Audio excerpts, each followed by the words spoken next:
Hello खुलुमबाय welcome बेक माय YouTube channel नोंथांमोनखौ आंनि बीबी स्टूडियो यूट्यूब चेनेलाव बयखौबो आंनि गासै नायगिरि लोगो नोंथांमोनखौ आंनि यूट्यूब चेनेलनिफ्राय गिबियावनो गाहाम हामग्लायनाय नोंथांमोननिसिम बावहरनाय जाबाय। नोंथांमोना मोजाङैनो दं, लोगोसे आंबो इसोरनि अननायाव मोजाङैनो दं आरो लोगोसे दिनैनि ब्लग भिडिअआव नोंथांमोनखौ खेबसेबाव फिन आरो आंनि गोसो गोरबोनिफ्राय बरायफिननाय थाबाय। स' दिनै आं नोंथांमोननि सिगाङाव मोनसे ब्लग भिडिअ खालामनो आखायाव लानाय जादों। नोंथांमोना बै उनखौ नुदोंना, बेयो जाबाय गुदि फरायसालि। बे गुदि फरायसालियाव आं दिनै थांगोन। स' आं मानो थांगोन, स' नोंथांमोननो आङो फुल इनफरमेसनखौ आं दिनै होनो सानदों। स' नोंथांमोना नायलांबानो जाबाय, नोंथांमोना जोबजासिम नायबानो जाबाय बे भिडिअखौ। नोंथांमोना थाम्बनेल आरो टाइटेलाव नायनानै मोनथिखाबाय दिनै कर'ना भाइरासनि थाखायनो गोबां कलेज, स्कुल, इउनिभार्सिटि गासैबो दायो बन्द' जानानै थादों। दा माब्ला खुलिगोन जों बेखौ रावबो बुंनो हाया। ओंखायनो बेफोरखौ नायनानै जाय स्टुडेन्ट बिथांमोना फरायनाय, जाय बिथांमोना 2021 मायथाइयाव जाय बिथांमोना LCC एग्जाम होगिरि स्टुडेन्ट, बिथांमोनखौ मोजां रिजाल्ट मोनगोनखौ आसा खालामनानै गामियावनो स्पेसियेल क्लास खालामनाय जादों जों गामियाव। स' बालिस्टा सामलाय आफादा मैयानिफ्राय बिथांमोनखौ स्पेसियेल क्लास लाहोदों, जाहाथे बिथांमोना फैगौ 2021 मायथाइयाव जायनाखि मेट्रिक होगिरि स्टुडेन्टफोरा जाहाथे मोजां फिथाइखौ जाहाथे मोननो हायो, बेखौ मिजिंथिनानै जों गामिनि सामलाय आफाद, बालिस्टा सामलाय आफादा बे स्पेसियेल क्लासखौ लाहोदों। स' मोनथाम आयदाखौ नोजोर बोनानै क्लासखौ खालामहोदों। साइन्स, मेथ्स आरो इंलिश, बे मोनथाम आयदाखौ क्लासखौ खालामहोदों। मैयानिफ्राय क्लासआ जागायजेनबाय। आं मैया भिडिअ खालामनो सानदोंमोन, बाट आं एसे सम मोनैखाय मैया खालामनाय जायासै। ओंखायनो आं दिनै खाबुखौ नायनानै आं दिनै बै स्कुलाव थांनो नागिरदों, नोंथांमोननो दिन्थिनो नागिरदों, जाहाथे नोंथांमोना बै भिडिअखौ जोबजासिम नायगोन। आं बेफोरबायदि भिडिअ बनायनाया फार्स्ट टाइम होनना बुंनांगोन। ओंखायनो नोंथांमोना जाहाथे आं माबाफोर बुंनायाव आंहा माबाफोर मिस्टेक जालांनोबो हागौ, ओंखायनो आं नोंथांमोननि सिगाङाव गिबियावनो निमाहा बिनाय थाबाय।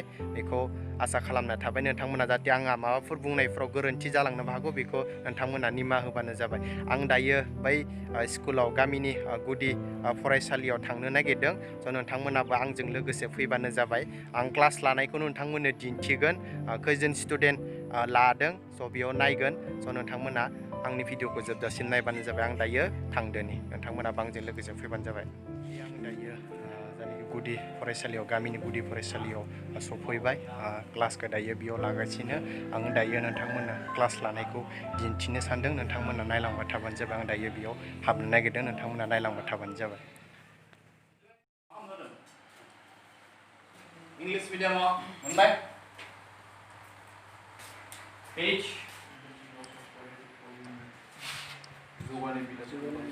जौगानि बिदा गोबां x square plus 7x plus 10 नि लाथिख'फोरखौ दिहुन। थ' जोंखौ लाथिख' दिहुननो होदों।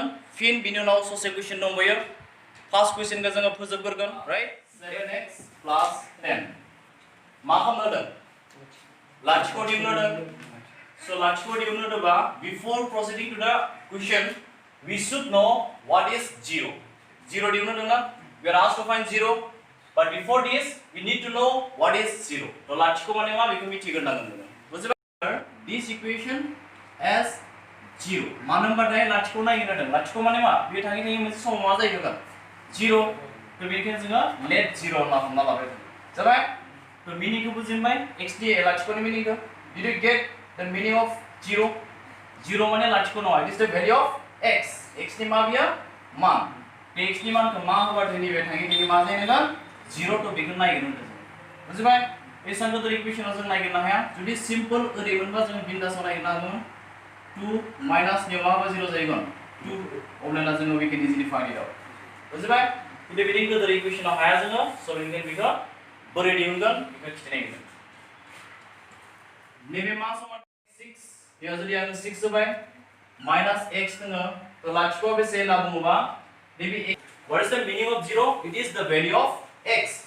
सो x नि मान को मा होबाथाय नैबे थाङै थाङै मा जाहैगोन 0 जाहैगोन बुजिबाय तो फॉर एग्जांपल अगेन लायोबा 3 x नंगनेयाव तो x नि जायगायाव मा होनांगोन नैबे 0 जानांगौबा 3 सो x नि माना बेसे जाहैगोन 3 तो लाथिख' बेसे होनना बुंबा मा नांगोन 3 होनना बुङो बुजि मोनबाय did you get what I said so meaning of 0 means you should put the value of x finally आं दायो बिनिफ्राय ओंखारबोबाय दायो आङो थांदोनि बाहेराव